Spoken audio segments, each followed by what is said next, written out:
الحمد لله وكفى وسلام على عباده الذين اصطفى أما بعد فأعوذ بالله من الشيطان الرجيم بسم الله الرحمن الرحيم لقد من الله على المؤمنين إذ بعث فيهم رسولا من أنفسهم يتلو عليهم آياته ويزكيهم ويعلمهم الكتاب والحكمة وإن كانوا من قبل لفي ضلال مبين قال النبي صلى الله عليه وسلم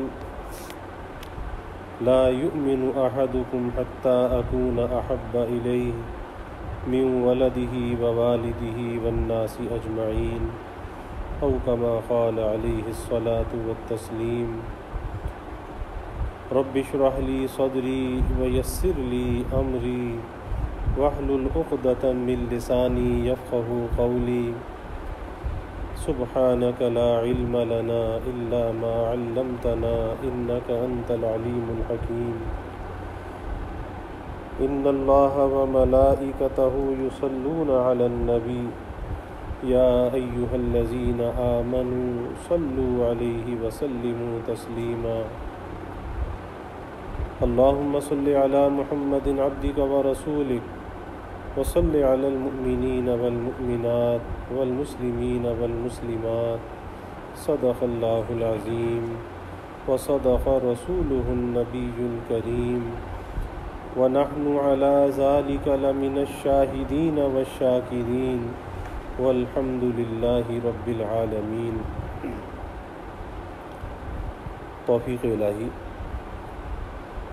اپنے محبوب مرشد پاک کی برکت سے عشاء کی اس نشست میں حکیم الامت مجدد الملت حضرت تھانوی رحمۃ اللہ علیہ کی بہت ہی بابرکت تصنیف نشر الطیب فی ذکر نبی الحبیب صلی اللہ علیہ وسلم کا درس چل رہا ہے، اور اس نیت کے ساتھ، اس ارادے کے ساتھ کہ اللہ تعالیٰ اس ذکر حبیب صلی اللہ علیہ وسلم کی برکت سے سارے عالم کو، ساری انسانیت کو اس کرونا وائرس کی وبا سے امن، عافیت اور سلامتی عطا فرمائے، اور اللہ تعالیٰ اس کے نقصانات سے، اس کے مضمرات سے سارے عالم کو محفوظ فرمائے۔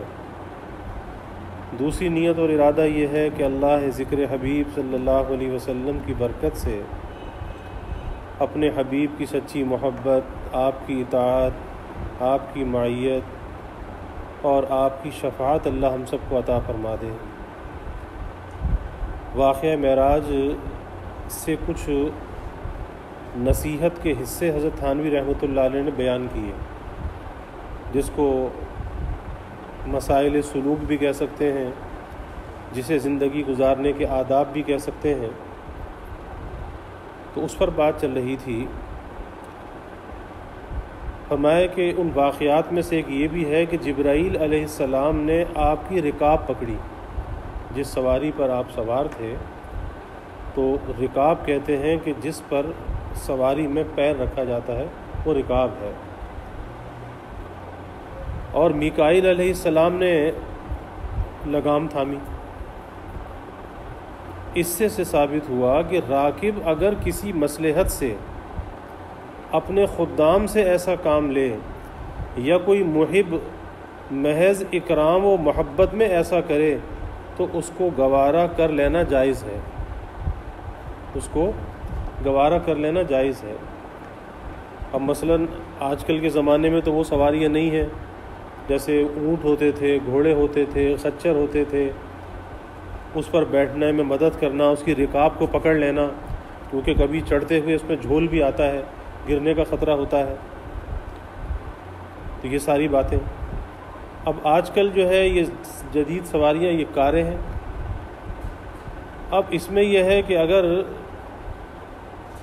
کسی کو بیٹھنے میں مدد کر دے اپنے بڑے کی، تو گویا کہ اپنے بڑے کا یہ اکرام کرنا ہے، اپنے بڑے کا اکرام کرنا ہے، کہ اپنی جانب سے اپنے بڑے کو کوئی راحت پہنچانا، اب وہ کسی بھی انداز سے راحت پہنچانا ہو، اس کا اہتمام کرنا چاہیے، لیکن ایک چیز سے اپنے آپ کو بچانا چاہیے کہ اس سے مقصود محض خدمت ہو، کوئی دکھلاوا نہ ہو، کوئی دکھلاوا نہ ہو۔ بعض دفعہ ایسا ہوتا ہے کہ آدمی کے اندر دکھلاوا آ جاتا ہے یا اپنے اندر کچھ عجب پیدا ہوتا ہے کہ میں ایسا کام کر رہا ہوں، تو ایسا بھی نہیں کرنا چاہیے۔ اور اسی طریقے سے جو آدمی خدمت لے رہا ہے، خدمت لینے والا چاہے وہ بڑا ہے، خدمت لے رہا ہے یا کوئی محبت سے اس کی خدمت کر رہا ہے، تو اسے اس خدمت کا اپنے کو اہل نہیں سمجھنا چاہیے، بلکہ اس کا احسان سمجھنا چاہیے کہ میں تو اس قابل نہیں، میرے اندر تو کوئی اہلیت نہیں، لیکن اس کا احسان ہے کہ یہ میری خدمت کر رہا ہے۔ تو دونوں طرف جو ہے وہ بات اعتدال پر ہونی چاہیے، افراط اور تفریط سے بچی بھی ہونی چاہیے کہ خدمت کرنے والا بھی اللہ کی رضا کے لیے کرے، کسی نام کے لیے، کسی شہرت کے لیے نہ کرے، یا کسی عجب اور بڑائی کے اندر مبتلا نہ ہو کہ میں ایسا کرتا ہوں، بلکہ یہ سمجھے کہ ان کا احسان ہے کہ میری خدمت کو قبول کر لیا۔ اپنے نفس کی حفاظت کرنی چاہیے، نفس کی جو شرارت ہے اس سے اپنے آپ کو بچانا چاہیے، اور وہ جب ہی آدمی بچتا ہے کہ جب عجب سے بچے، خود پسندی سے بچے، بڑائی سے بچے، اور جس کی خدمت کی جا رہی ہے وہ یہ سوچے کہ بھائی اس کا احسان ہے، اس نے خدمت کر دی، میرے اندر تو کوئی اہلیت نہیں، میرا تو کوئی استحقاق نہیں۔ تو اس میں دونوں طرف کی حفاظت ہے۔ پھر اگلی بات حضرت نے فرمائی کہ ان واقعات میں سے یہ بھی ہے کہ آپ نے راہ میں بعض مقامات متبرکہ میں نماز پڑھی، تو اس سے معلوم ہوا کہ مقامات شریفہ میں نماز پڑھنا موجب برکت ہے، بشرطے کہ اس مقام سے کسی مخلوق کی تعظیم مقصود نہ ہو، محض اللہ کے لیے ہو، کسی مخلوق کے لیے نہیں۔ فرمایا کہ یہ خوب سمجھ لو، یہ نازک بات ہے۔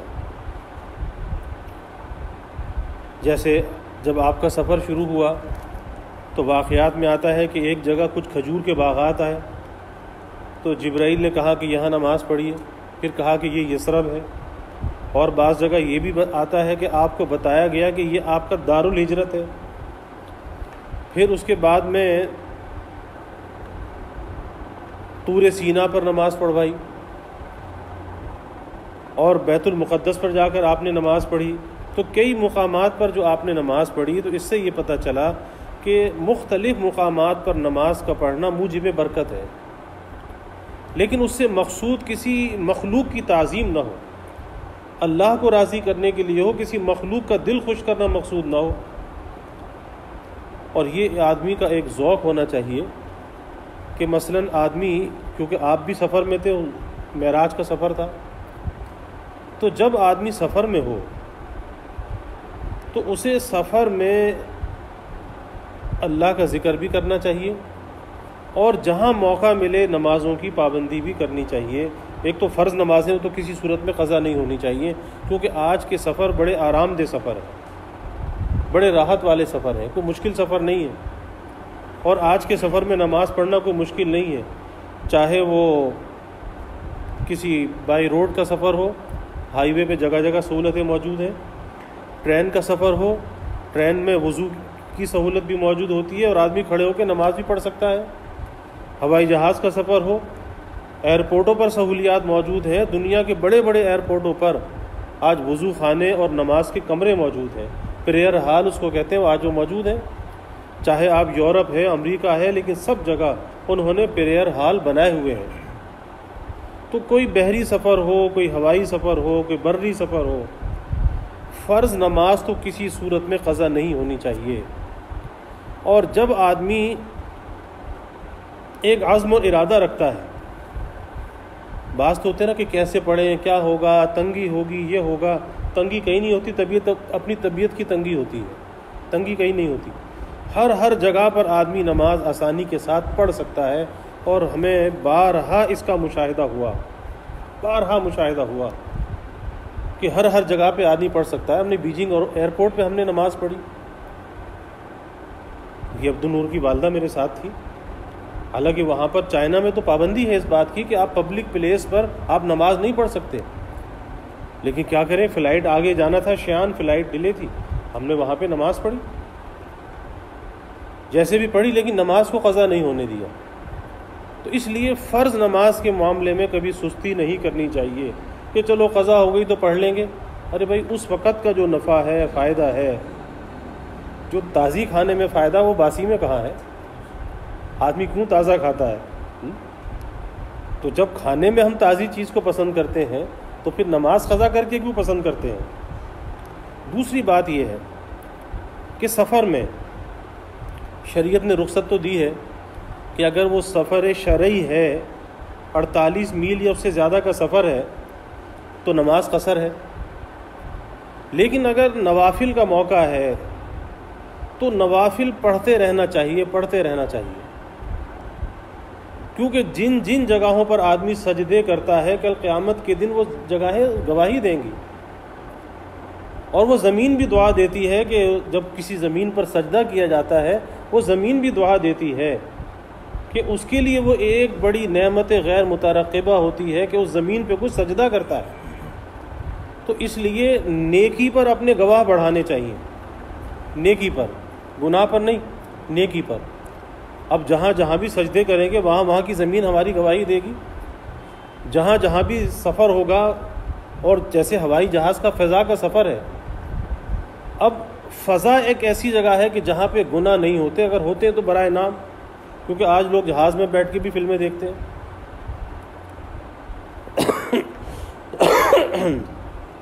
تو اس فضا میں بھی اللہ کا ذکر ضرور کرنا چاہیے، کیونکہ جہاں پر معصیت نہیں ہوتی وہاں پہ انوار زیادہ ہوتے ہیں۔ اب فضا میں اگر ہم اللہ تعالیٰ کا ذکر کریں گے تو وہاں پہ انوار ہمیں زیادہ حاصل ہوں گے۔ اس لیے اور کچھ نہ ہو قرآن مجید کھول کے بیٹھ جائے، اور آج تو بڑی سہولت ہے، ہر موبائل فون کے اندر قرآن شریف موجود ہے، قرآن مجید کی تلاوت کریں۔ کل کو اس فضا کے اندر یہ فضا بھی گواہی دے گی کہ ہاں یہاں پر کسی نے اللہ کا ذکر کیا تھا، ورنہ فضاؤں کے اندر اللہ کا ذکر کہاں ہوتا ہے؟ اللہ کی کوئی اور مخلوقات تو کرتی ہے لیکن انسان تو نہیں کرتا۔ تو جب انسان کو موقع ملے فضا میں بھی اللہ کا ذکر کرنا چاہیے، فضا ہو، بحر ہو، بر ہو، جہاں بھی موقع ملے اللہ کا ذکر ضرور کرنا چاہیے۔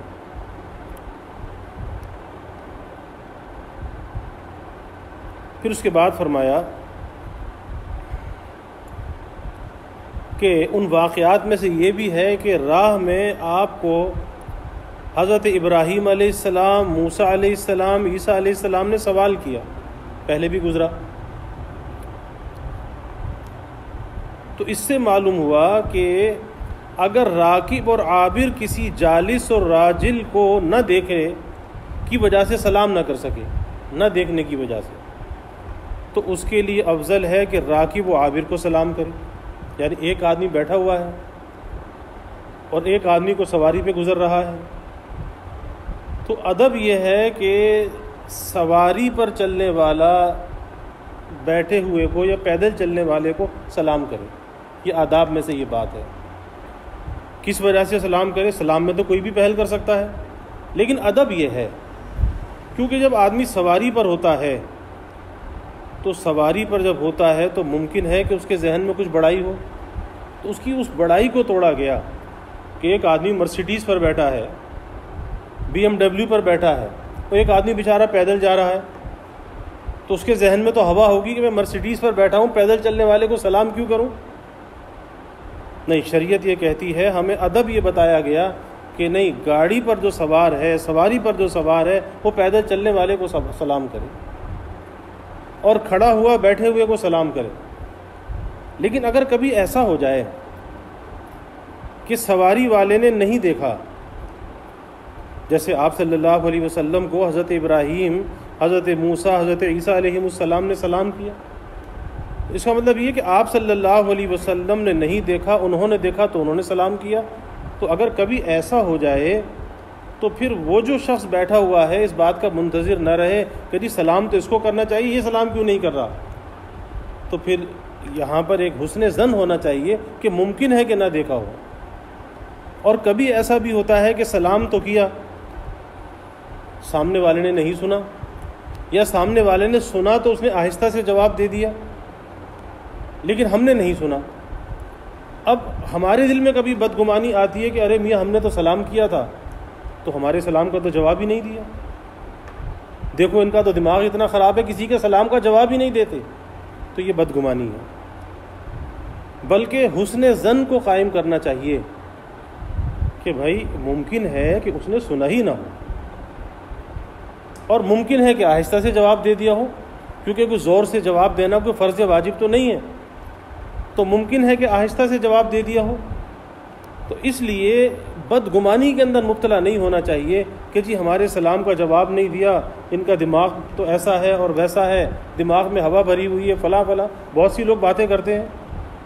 نہیں، حسن ظن رکھنا چاہیے، اور حتی الامکان اختلاف سے بچنا چاہیے، انتشار سے بچنا چاہیے، اور جتنی وحدت کو انسان قائم رکھ سکتا ہے حتی الامکان اسے اس وحدت کو قائم رکھنا چاہیے.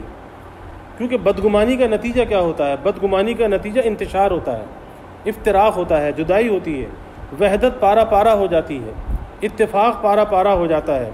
اس لیے کوشش کرے کہ سلام میں خود پہل کرے، لیکن اگر کبھی ایسا نہ ہو تو بیٹھے ہوئے کو چاہیے کہ کھڑے ہو کے سلام کر دے، یا پیدل چلنے والے کو چاہیے کہ سواری والے کو سلام کر دے. سواری والے نے نہیں دیکھا، اس نے دیکھا، وہ سلام کر لے. پھر اگلی بات یہ فرمائی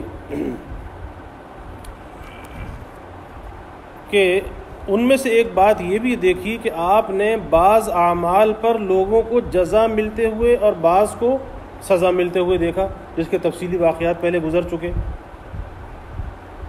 تو اس سے ان اعمال خیر و شر کا قابل ارتکاب یا اجتناب ہونا ثابت ہوا کہ جن کاموں پر جزا دیکھی، ثواب دیکھا، فائدہ دیکھا، راحت دیکھی، وہ کام کیا ہے؟ ان کا ارتکاب ہمیں کرنا چاہیے، وہ کام کرنے چاہیے، کیونکہ اس کا اچھا ثمرہ وہاں پہ ملے گا، اچھا صلہ وہاں پہ ملے گا. اور جن کاموں پر آپ نے سزا دیکھی، عذاب دیکھا، تو وہ کام اجتناب کے ہیں، ارتکاب کے نہیں ہیں. تو وہاں پر اجتناب ہونا چاہیے، نیکی کا ارتکاب ہونا چاہیے، گناہ سے اجتناب ہونا چاہیے. کیونکہ اللہ کے حبیب صلی اللہ علیہ وسلم نے دونوں کیفیات کو بیان کر دیا کہ کس کس چیزوں پر سزا دیکھی اور کس کس پر جزا دیکھی. اس لیے اور یہ جزا اور سزا کا جو عمل ہے یہ انسان کے ساتھ جڑا ہوا ہے، انسان اس سے جدا نہیں ہے. اس لیے یہ سوچنا کہ میں جو چاہے کر لوں کچھ ہونے والا نہیں ہے، یہ دھوکہ ہے. جزا اور سزا انسان کے ساتھ ساتھ چل رہی ہوتی ہے. اس کا ہر سانس، اس کا ہر قدم یا تو اسے اللہ سے قریب کر رہا ہوتا ہے یا اللہ سے دور کر رہا ہوتا ہے، یا اللہ تعالیٰ کی رضا کا ذریعہ ہوتا ہے یا عدم رضا کا ذریعہ ہوتا ہے. اب انسان سوچ سکتا ہے کہ آخر اس کا اٹھنے والا قدم اللہ سے قریب کر رہا ہے یا اللہ سے دور کر رہا ہے. اس لیے جب انسان کوئی کام کرنے جائے، اور کام تو ہم سب کرتے ہی ہیں، صبح سے لے کے شام تک آدمی راتوں رات تک مشغول رہتا ہے، تو ہر کام میں اس کی جزا اور سزا کو ضرور سوچنا چاہیے، اس کے نفع اور نقصان کو ضرور سوچنا چاہیے کہ کہاں پر نفع ہے، کہاں پر نقصان ہے. نفع ہے، دنیا کا ہے، حلال ہے، کر لینا چاہیے، اور اگر حرام ہے تو چھوڑ دینا چاہیے. نفع ہے، آخرت کا ہے، اللہ راضی ہوگا، کر لینا چاہیے. اور اگر اللہ ناراض ہوگا، کوئی نقصان کا کام ہے اور اس میں آخرت کا نقصان ہے، چاہے دنیا کا فائدہ ہے، پھر بھی ایسے فائدے کو قبول نہیں کرنا چاہیے، ایسے فائدے کو ترک کر دینا چاہیے کہ جس سے آخرت کا نقصان ہوتا ہو اور جس سے اللہ ناراض ہوتا ہو. تو ہماری پوری کی پوری زندگی جزا اور سزا کے ساتھ گزر رہی ہے. یہ ایک ایسا چولی دامن کا ساتھ ہے کہ اس سے ہم کسی طرح بچ نہیں سکتے. لیکن یہ ہمارے اختیار میں ہے کہ راہ تو ہم گزر رہے ہیں، اب اس راہ کے اندر کانٹے بھی ہیں اور پھول بھی ہیں، تو کیا ضرورت ہے کہ کانٹے چننے لگے؟ اور بھئی اس راستے پہ پھول بھی تو موجود ہیں، تو کیوں نہ پھولوں کا انتخاب کر لے، کانٹوں کو چھوڑ دے. کیونکہ کانٹے تو تکلیف پہنچانے والی چیز ہے اور پھول جو ہے وہ راحت پہنچانے والی چیز ہے. تو یہ زندگی جس راستے پر، جس ڈگر پہ گزر رہی ہے، اس ڈگر پر کانٹے بھی ہیں، اس پہ پھول بھی ہیں، اس پر بدبو بھی ہے، خوشبو بھی ہے. ابھی اپنا اپنا انتخاب ہے کہ آدمی کس چیز کا انتخاب کرتا ہے اور کس چیز کو پسند کرتا ہے. لیکن سلامتی اسی کے اندر ہے، نجات اور کامیابی اسی کے اندر ہے کہ بدبو کو چھوڑ دے، خوشبو کو اختیار کر لے، کانٹوں کو چھوڑ دے، پھولوں کو چن لے، پھولوں سے اپنے دامن کو بھر لے۔ اور جب یہ پھول اپنے دامن میں لے کر جائے گا، یہ پھول کیا ہیں؟ یہ نیکیاں ہیں۔ جب یہ پھول اپنے دامن میں لے کے جائے گا تو میزان عمل پر جب یہ پھول رکھے جائیں گے تو ایک ایک پھول کا وزن اتنا ہوگا کہ تیرے تصور سے زیادہ ہوگا۔ تو وہم و گمان بھی نہیں کر سکتا کہ چھوٹی چھوٹی نیکی پر اللہ کتنا اجر و ثواب عطا فرمائے گا۔ تو اس لیے زندگی نیکی کے ساتھ گزرنی چاہیے، نیکی کے ارتکاب کے ساتھ، اور گناہ کے اجتناب کے ساتھ گزرنی چاہیے۔ اللہ تعالی ہمیں اس کی توفیق عطا فرمائے۔ یا رب صلی وسلم دائما ابدا علی حبیبک خیر الخلق کلہم وآخر دعوانا الحمد للہ رب العالمین۔ الحمد للہ رب العالمین والعاقبۃ للمتقین والصلاة والسلام علی اشرف الانبیاء والمرسلین۔ اللہم صلی علی سیدنا و مولانا محمد وعلی آل سیدنا و مولانا محمد صلاة تنجینا بها من جمیع الاحوال والآفات وتقضی لنا بها جمیع الحاجات وتطہرنا بها من جمیع السیئات وترفعنا بها عندك اعلی الدرجات وتبلغنا بها اقصى الغایات من جمیع الخیرات فی الحیاة وبعد الممات انك على كل شيء قدير۔ اللهم رب الحل والحرم ورب المشعر الحرام ورب البيت الحرام ورب الركن والمقام، ابلغ لروح سيدنا ومولانا محمد منا السلام۔ ربنا آتنا في الدنيا حسنة وفي الآخرة حسنة وقنا عذاب النار۔ ربنا أتمم لنا نورنا واغفر لنا إنك على كل شيء قدير۔ ربنا ظلمنا أنفسنا وإن لم تغفر لنا وترحمنا لنكونن من الخاسرين۔ اللهم أعنا على ذكرك وشكرك وحسن عبادتك۔ اللهم ارزقنا حبك وحب حبيبك صلى الله عليه وسلم۔ اللهم ارزقنا حبك وحب من يحبك وحب عمل يقرب إلى حبك۔ اللهم ارزقنا شهادة في سبيلك واجعل موتنا ببلد رسولك۔ یا اللہ یا رحمان یا رحیم یا کریم یا ارحم الراحمین یا اکرم الاکرمین۔ یا اللہ ہمارے گناہوں کو معاف فرما، خطایا سے درگزر فرما۔ یا اللہ اپنی محبت معرفت عطا فرما، اپنی رضا والی زندگی یا اللہ نصیب فرما۔ اے اللہ زندگی کے سفر میں ہمیں نیکیوں کے پھول چننے والا بنا۔ اے اللہ گناہوں کے کانٹوں سے تو ہماری حفاظت فرما، اپنی رضا والی زندگی یا اللہ نصیب فرما، اپنے رضا والے کاموں کی یا اللہ ہمیں توفیق عطا فرما، عدم رضا والے کاموں سے یا اللہ ہماری حفاظت فرما، اپنی مرضیات پہ چلنا آسان فرما، نامرضیات سے حفاظت فرما۔ اے اللہ آداب کے ساتھ زندگی گزارنے والا بنا، زندگی کی راحت اور خوشیاں ہمیں عطا فرما۔ یا اللہ قبر کی راحت اور خوشیاں ہمیں عطا فرما، آخرت کی راحت اور خوشیاں ہمیں عطا فرما۔ اے اللہ ہر ایسے کام کی توفیق عطا فرما جس سے تیری رضا حاصل ہو۔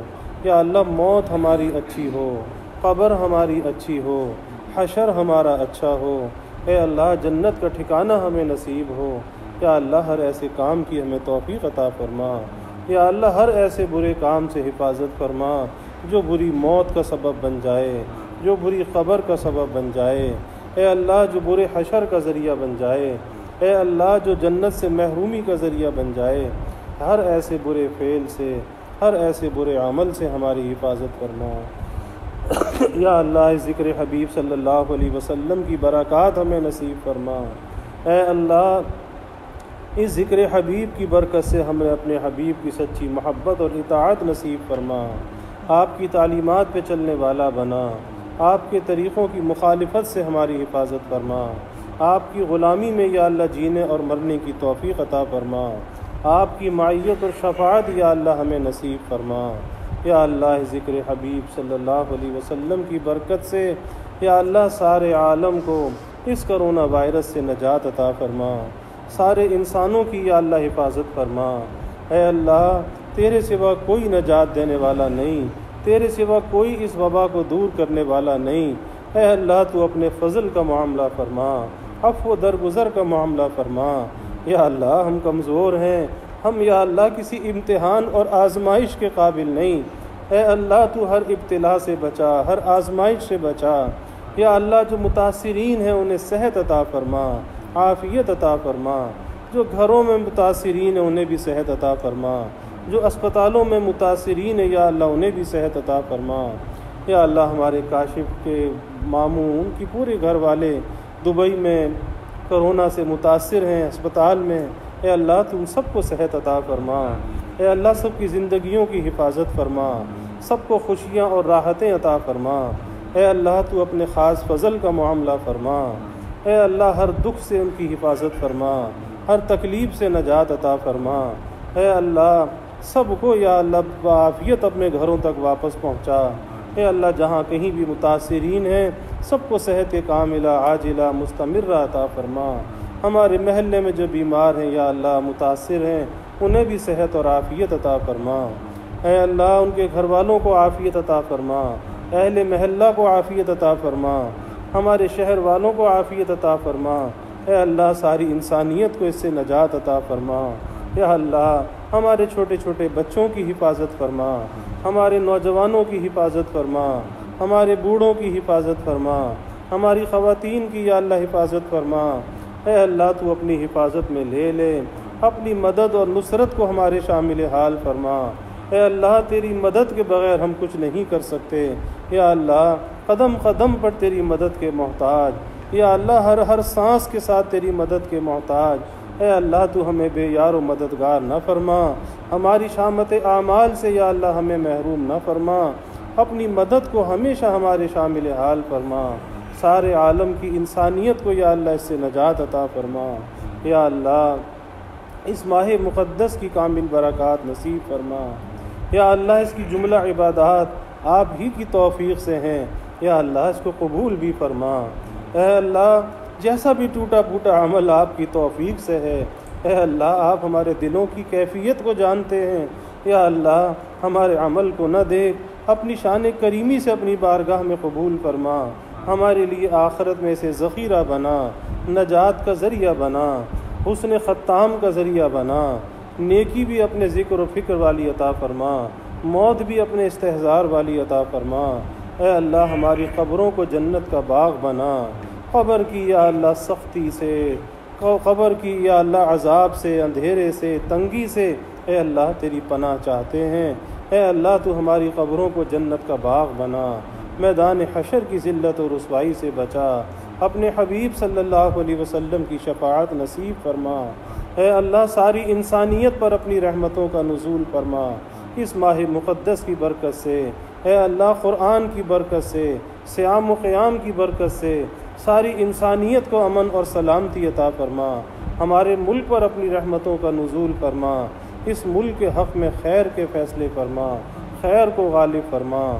اے اللہ سب کے دلوں میں جو نیک ارادے ہیں، خواہشات ہیں، یا اللہ سب کی بعافیت تکمیل فرما۔ یا اللہ کبھی کسی کو مخلوق کا محتاج نہ بنا، ہمیشہ اپنے در کا سائل اور بھکاری بنا، اپنے در کا منگتا اور سوالی بنا، سب کی ضروریات کو یا اللہ از غیب پورا فرما۔